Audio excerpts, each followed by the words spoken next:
Hey guys, this is going to be YOCF In The Wild for our fourth part in this series. And so if you haven't been following along, or maybe this is your first video that you're tuning in with us, we're looking at Hebrews 11, and very specifically we're looking at Hebrews 11 and the Hall of Faith.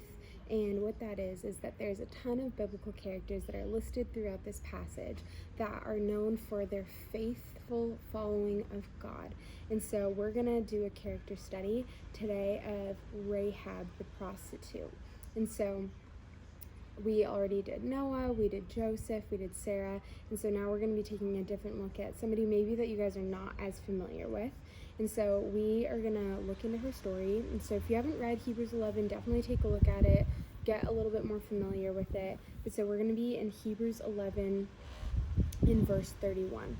So, by faith, Rahab the prostitute welcomed the spies in peace and didn't perish with those who disobeyed.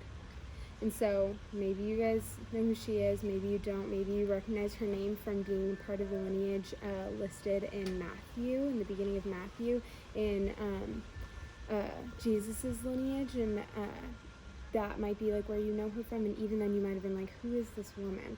And so we're going to take a look, and we're going to have to go all the way back to Joshua 2 is where we get to see Rahab's story. And so it starts off in the book of Joshua, and it's Joshua 2 is the main chunk of where we're going to be looking into today. So take a moment, pause, read this section. It's not too long, so just take a moment and pause and read this before we get back into it.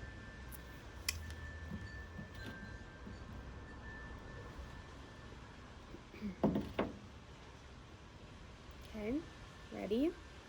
Hopefully you guys have taken that moment to read this. So in the book of Joshua, the people of Israel are being led into the promised land still. And so Joshua is the one that's now leading them. And as they're going through these areas to try and get to the promised land, they're having to go through cities, and some cities aren't letting them. Some of them are needing to be conquered, or they have to go around. There's a lot of different stories of battles that happen.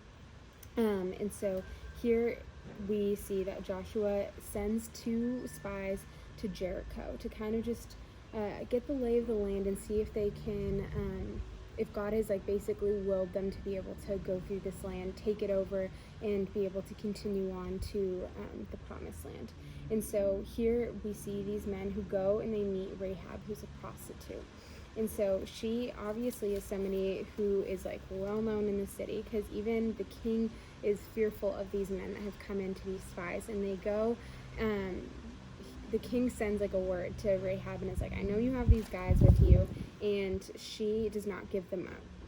And so that might be kind of like a weird thing of like, why are you being loyal to these 2 random men that you don't know about, and not loyal to the king, who clearly like knows that you know something. So she lies and says that they've already left when she really hid them so that they can still continue to do their spying and get their intel for Joshua.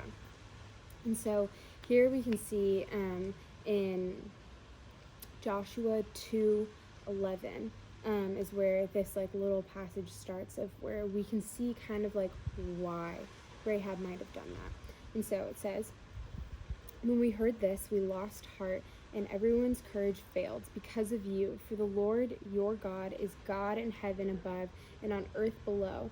Now please swear to me by the Lord that you will also show kindness to my father's family, because I showed kindness to you. Give me a sure sign that you will spare the lives of my father, mother, brothers, sisters, and all who belong to them, and save us from death. And so these men hear this, and they follow up to this promise when the Israelites come in and take over this city and kill these people. Rahab's family is spared. And so it might be kind of like a little bit of like what's going on, but we can see here that Rahab, there's something that happened when she met these men. She truly realized and recognized that they were being sent by the one true God, and she saw his power immediately and chose to put her faith in him, even despite knowing what she's familiar with her city, her king, all the people there, and she knew and trusted in God's faithfulness, that if she were to hide these men, if she was going to help aid them in their journey and what they were doing, that she would be able to be safe. And so in her faithfulness to this God that she just first encountered, we can see that all the way back now to Joshua 7, we see that her family is completely spared from everything that goes on. And this is a really cool thing that we can see, because this shows us that God is willing to redeem anybody. And so maybe some of you guys can find yourself in a position where you feel like you are unworthy of being a part of God's plan, or you feel like it is somebody in your life that you see is like there's no way that they're going to come and follow God, and they're never going to realize and understand his faithfulness. But we can look here at Rahab's story and see that it doesn't matter what kind of label we wear or what other people wear, God will always overcome and be able to bring people into his fold and protect them if they choose to follow him faithfully. And so we see here that not only is Rahab revered and remembered as somebody who is faithful to God, she is put in the family line of Jesus and of God living on earth, God incarnate. Like, she gets to be a part of that because he sees her faithfulness, and he wants to use people that are in places that seem really ridiculous for them to come back into his fold. And it might not make sense to us, but we get to see a beautiful thing as God's grace is being shown to Rahab. We also get to experience and know that that is the same God that we get to be faithfully serving and following as well. And so I encourage you guys to take a moment and think about that, of like what that looks like for you in your life. Are there people in your life that you see as a Rahab? Maybe you are looking at them and thinking, there's no way that God is going to be able to do a good work in them. Pray about that. Ask God to soften your heart towards that person or a specific people group or whatever it is, and ask that he would allow you to be able to be a partner with them in their redemption as they come to know God.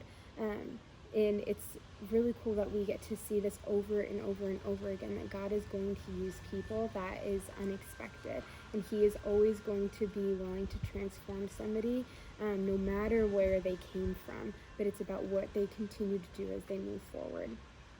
Maybe you find yourself in this position, that you are so unworthy of being redeemed, and that you are so unworthy of being able to faithfully follow God, that you have walked so far away. Stop and see and read this story, and maybe try and put yourself in Rahab's position and see that she was the last person that people would have thought would be following God in this time, or even somebody that was reading this story, hearing about how Rahab is somebody who's revered as a faithful follower of Christ. But you have the same opportunity as she does, and so does every other person that's around us. So I really just want to encourage you guys to think about that, of what that is going to look like for you in the way that you come across people that you meet, and how important it is that we need to be sharing the gospel and sharing our faith for other people to have these kinds of moments, because you don't know who's going to hear what you have to say, what testimony you have to give, or sharing just who God is in general, of where they're going to make this snap transformation and fully follow him and be faithful to him. You don't know if it's going to be that random person or that random kid in your class, or maybe it's your neighbor, even a family member right now you guys could be thinking of in your head. But don't lose faith in that God can use you to change anyone and bring something that is so different to anyone. And don't forget that you guys are in a position where God wants you to be redeemed. He wants to walk with you, and he wants you to follow him faithfully. And so what that looks like is getting to know him, trusting in him, even during times that seem unsure, even in times that you are unfamiliar with. But yeah, so I really encourage you guys to read this story if you didn't take a chance to do that, and read through Hebrews 11 again, because it is such a good reminder of what it means for us to follow God, is to be faithful to Him. It means for us to walk behind Him, trust Him, and do things that might not seem like the most ideal thing to do in this situation, but if it means for us to be truly following and walking alongside Him, that God is going to meet us in those spaces as well. We love you guys. Thank you for listening, and we hope that you guys are continuing to follow along with our quarantine quiet time and any other videos that we're posting. We miss seeing you, and definitely make sure to keep tuning in to our Instagram and hearing any updates, and we love getting to see you guys during youth group time on Zoom as well.